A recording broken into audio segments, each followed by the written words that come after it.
Bonjour à tous et bienvenue dans le nouvel épisode de Cam au Point. Aujourd'hui je suis accompagné de quelqu'un que vous connaissez déjà. Salut. C'est Seb. Le retour. Ça fait longtemps, hein? Ouais, ça fait un petit moment là. Ouais. Donc voilà, point de départ de notre nouvelle excursion. Après combien? Un an? Après, ouais, c'est ça. Un an. Donc bon bah on va être dépaysé aujourd'hui hein, encore. Des champs à perte de vue comme vous le voyez. Et le secret que nous allons découvrir est derrière ce bosquet. Qu'est-ce que t'en penses Seb? On y va tout de suite ou on attend encore? Je peux réfléchir un petit peu. D'accord. Allez, c'est parti.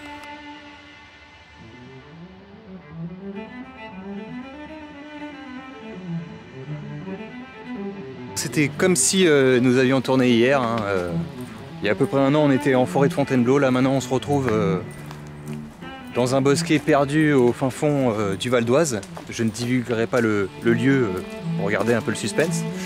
Mais c'est vrai que là, pendant un an, on a un peu rongé notre frein. En plus, il y a eu cette période de confinement, donc ça a été compliqué, hein, enfermé chez soi. Donc là, voilà, c'est de se retrouver dans un lieu comme ça, plein de verdure et de chants d'oiseaux, c'est agréable.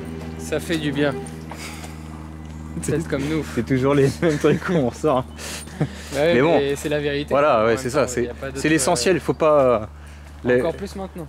La vie, et on se rend compte justement avec ce confinement que le contact avec la nature est quelque chose de vraiment très important, sans tomber dans l'idéologie primaire. La nature est quelque chose d'important et elle est importante aussi pour nous, êtres humains, quoi. Enfin, si on est des êtres humains, ouais. Donc voilà, on recherche la pureté et le calme de la nature, et même dans des endroits comme ça, ben, on tombe sur des monticules de déchets, comme ici, voilà. Hein, comme quoi hein, la connerie est partout. Hein. Alors que là, nous arrivons à une espèce de clairière. Alors, patrimoine français. Quoi? Ah, c'est pour les randonnées. Ouais. Bon, bah, ça veut dire qu'on est pas paumé là. Patrimoine français à préserver, mettre chez nous. Ouais. C'est clair. Je sais pas si c'est dans un bosquet, hein, donc c'est possible que ce soit là. parce que lui, le chemin de randonnée, il va par là. Ouais. Je pense que c'est plus... Toi, sur le truc, qu'est-ce qu'ils disent? Je vérifie. Il y a des espèces de crottes avec des noyaux de cerises. Il y a un animal qui a bouffé des cerises. Ça doit être un sanglier, ça. Ah si, c'est par là. Hein. Ouais, c'est par là. Hein. Ouais. Vas-y, on y va. Vas-y.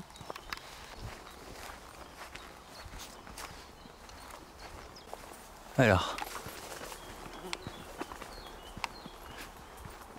Donc. Eh bien, nous y voilà. L'allée couverte de la pierre plate. Pour le retour à la vie de cette chaîne, hein, Cam au Point, je voulais vous amener dans un endroit, comment dire, qui avait un lien avec ce que j'avais fait avec Seb les années précédentes. Et voilà, ce lieu que nous allons voir maintenant, une allée couverte. Donc nous sommes sur le domaine de la pierre plate. Voilà. Et c'est un dolmen en fait qui existe approximativement depuis 2 millénaires avant Jésus-Christ. Il y a eu des datations en carbone 14 sur les ossements qui ont été retrouvés dans ce lieu de sépulture préhistorique qui date de 2000-2500 ans avant Jésus-Christ. Des ossements qui ont été retrouvés, des silex, des outils d'hommes vivant à cette époque. Voilà, donc c'est un lieu très très intéressant et qui est relativement bien préservé. Vous savez, c'est creusé, ouais, ça fait à peu près une dizaine de mètres de long. On a les dalles de couverture, il en reste que 3. Il y a cette dalle là, celle-ci. Je crois que celle-ci, en fait, elle a été repositionnée en 1970, il me semble. Ils ont entrepris des travaux de restauration et cette dalle, en fait, s'était ramassée et ils l'ont replacée. Ah ouais, d'accord. Ouais, ouais. Donc là, il y a cette dalle-là et voilà. Et, là, donc, il y avait des... et donc là, en fait, c'était l'endroit où ils entreposaient les squelettes, quoi. Oui, si tu veux. C'est une chambre mortuaire. Là où je pose mon pied, en fait, c'est ce qu'on appelle des orthostates. C'est des dalles, en fait, qui sont mises à la verticale et qui... Oui, ça, on voit les coupes... Ouais. Et donc, c'est ça que je voyais. En fait, donc là, la première dalle de couverture, celle-ci, en fait, servait de polissoir. Tu sais, donc les hommes préhistoriques utilisaient beaucoup les silex pour faire des flèches, des outils, machin. Et donc, pour les polir, pour aiguiser la lame de la pierre, ils utilisaient des grosses dalles de pierre, comme celle-ci, qu'on appelle des polissoirs. Ça, c'est le vestibule, ouais, c'est l'entrée. Et donc là, tu as l'entrée principale avec, tu vois, le trou. Tu te rappelles dans l'allée couverte qu'on avait vu, il y avait le cercle là. Qui fait penser. C'est pareil. Mais du coup, là à la base, il y avait un bouchon. Bien sûr, le bouchon a disparu. Et normalement, c'est bien en deux parties. Il y a la première chambre et la deuxième chambre, c'est ça? Voilà, c'est ça. T'as la première partie, là, le vestibule d'entrée, en fait. Et après, tu as tout le couloir, en fait, qui fait 10 mètres, qui est sous les dalles et qui permettait de cacher les corps, en fait.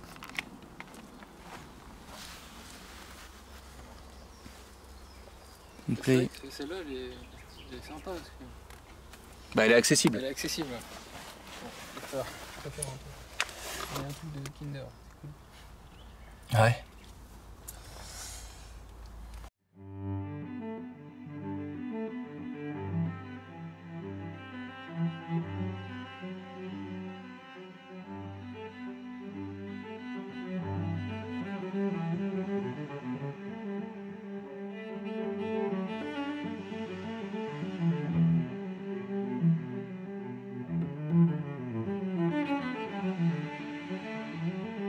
Ouais, donc ce lieu, en fait, il est attesté depuis le Moyen-Âge, c'est-à-dire il y a eu des traces écrites de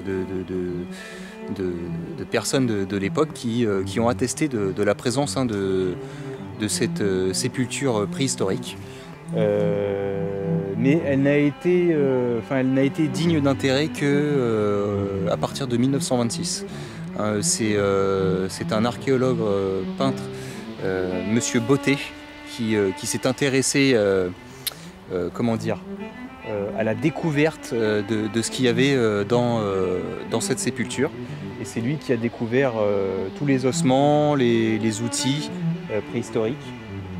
Je suis assez content de l'état général du dolmen. J'avais vu ça, bon, j'ai fait des recherches bien sûr sur internet, mais je ne m'attendais pas à trouver un lieu finalement si préservé. Déjà, j'avais un doute sur le fait de savoir si on pourrait y accéder ou pas. Et de pouvoir y être, carrément pouvoir toucher, c'est quelque chose de sympathique. Voilà. On va faire une petite visite en direct de la... On va voir ce que ça fait d'être dans une chambre mortuaire. Voilà, à tout à l'heure. J'espère que tu seras pas déçu. Hein. C'est à ne pas y rester, pas tout de suite. Ouais.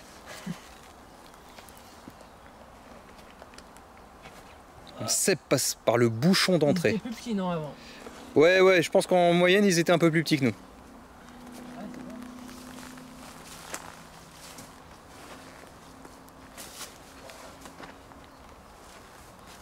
On est obligé de se pencher dedans. Ah bah là, au niveau de la hauteur. C'est pas très grand, mais... Je pense qu'il y a quoi? Il y a 1m50, 1m60 Ouais, 1m55. Ouais, quelque chose par là. Ouais.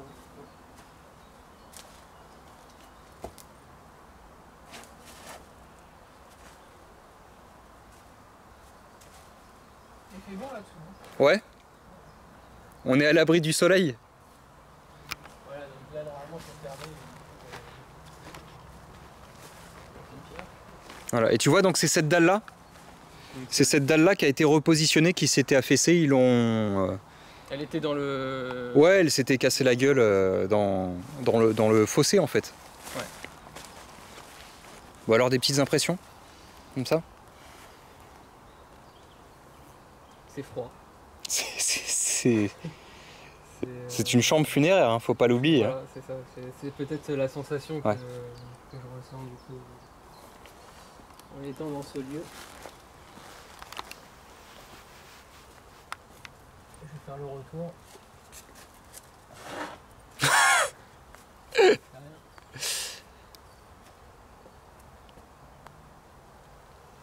En fait, j'ai un énorme escargot.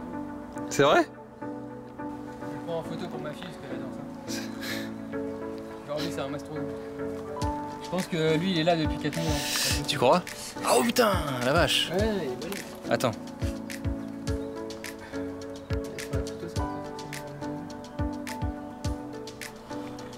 Ah! Alors que Seb... En fait, j'aurais pas dû garder mon sac à dos.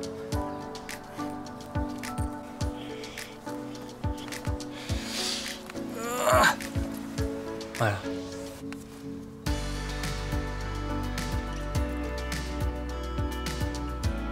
Je ne sais pas si le mot émouvant est de mise, hein, parce que bon, il y a tellement longtemps qu'aujourd'hui il y a prescription, mais quand même, de se dire qu'il y a 4000 ans, il y a des hommes qui ont monté ça ici. Ouais, on voit bien donc les dalles, les orthostates sur le côté.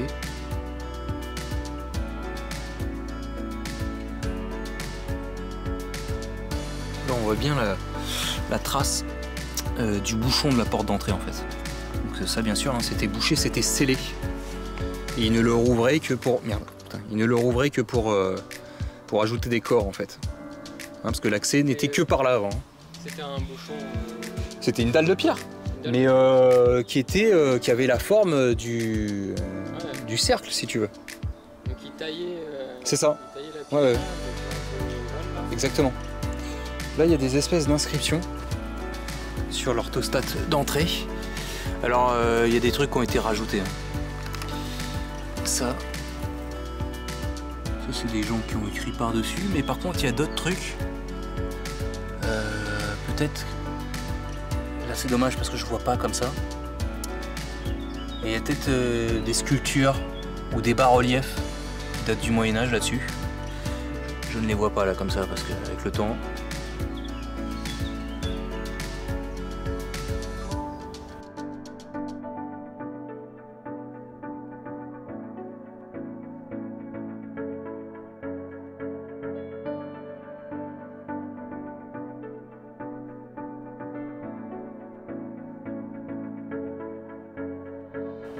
Là, on voit bien les orthostates, c'est-à-dire les roches verticales qui permettent de délimiter l'allée de part et d'autre. Et le sol. Alors à l'époque, il était, j'ai entendu, j'ai lu des trucs comme quoi il était peut-être pavé. Bon, là, en tout cas, il ne reste rien de ces pavés. D'abord, il creusait tout. Ouais. Et après, il mettait en place quoi, les pierres sur les côtés pour faire les piliers, les supports. Ouais, c'est ça, en fait, ils creusaient. Et une fois qu'ils avaient creusé le fossé, si tu veux, après, ils plaçaient les pierres pour consolider le tout. Ah, c'est du boulot. Hein. Ouais. Et après, il referme. Après, ils rebouchaient tout. Hein. Avec des pierres. C'est les cimetières préhistoriques. Ouais. Sauf qu'à l'époque, tu n'avais pas de tombe pour une personne. C'était la fosse commune, quoi. Ouais. À l'époque, c'était que comme ça. T'es grand, Seb. Ça me fait plaisir, putain, c'est la première fois qu'on me dit. Ouais, attends, t'es pas un nain. Hop. Donc là, je suis rentré dans la chambre. Hein. Voilà.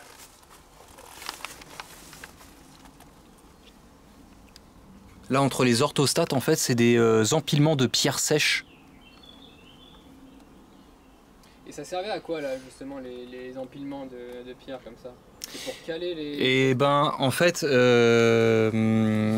si tu veux, bon, les dalles de pierre, elles ont une certaine forme. Donc ils pouvaient les tailler, mais c'était, si tu veux, en fait, ils comblaient, c'est du... trous, ouais. Voilà, c'est, comment on dit, du remblement. C'est pour combler... pour combler en fait les trous qu'il peut y avoir entre chaque dalle, si tu veux.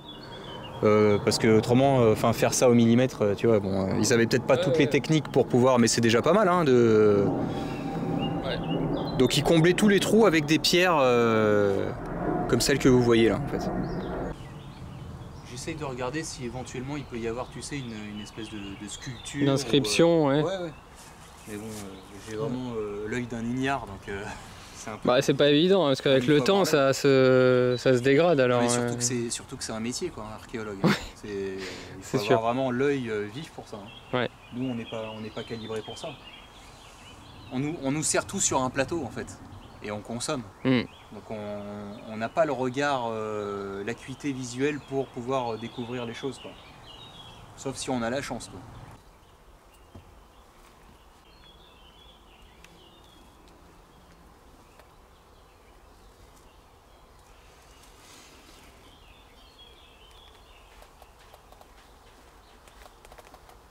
Bon les amis, voilà, donc nous avons visité le dolmen de la pierre plate. J'espère que ça vous a plu. Tiens, on tombe nez à nez avec un écureuil là. Attends.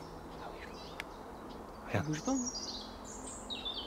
Les amis, là on sort du dolmen de la pierre plate et sur l'arbre je tombe sur un écureuil. Hop, il vient de monter. Tu le vois? Ouais, il est à droite. Ah ouais. Je sais pas.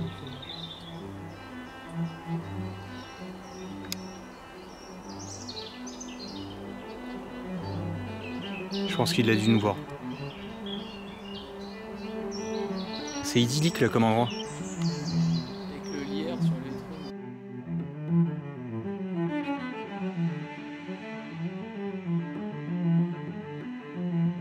Allez, la première. Merci. Tiens, un baron. Vicomte. À ta santé. Ouais, bah la tienne.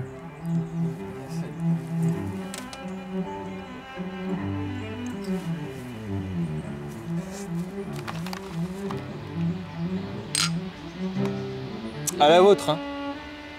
Avec modération. Et à l'histoire de France.